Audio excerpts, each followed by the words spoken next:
কেউ বুঝতে পারে নাই সারাদিন বৃষ্টি ছিল, কেউ হয়তো বা অপ্রয়োজনীয় বৃষ্টির মধ্যে কেউ বেরো হয় নাই, হঠাৎ করেই আসলে এই ভাঙনটা হয়ে গেছে।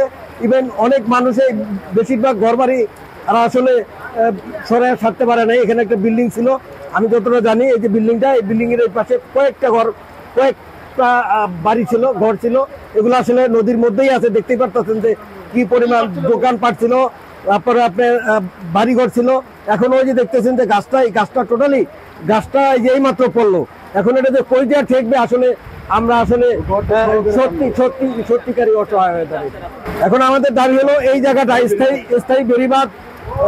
স্থায়ী বেড়িবাঁধের লক্ষ্যে এখন যত তাড়াতাড়ি সম্ভব, এটা এই বর্ষা পানি এখনো বাড়ে নাই, ইভেন এই বর্ষার পানি আরো বাড়বে। তো সেই বিবেচনায় এখানে দ্রুততার সহিত এখানে জিও ব্যাগ ফেলে A to Z এখান থেকে শুরু করে টোটাল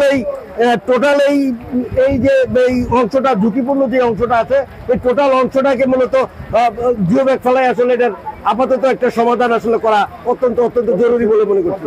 ঘরদুয়ার তো সবাই সারতে পারতেছে না। আপনারা দেখতেছেন, দেখেন কি পরিস্থিতি, দেখেন এর আগে ওই সেটটা বাংলা, এই সেটটা বাংলা স্থায়ী বেড়িবাঁধ করলে এই সমস্ত ক্ষতিগ্রস্ত হইতো না মানুষ। এই মানুষগুলো কি করবো, ওই যাইবে তো কোনো বালু উত্তোলনের জায়গা না।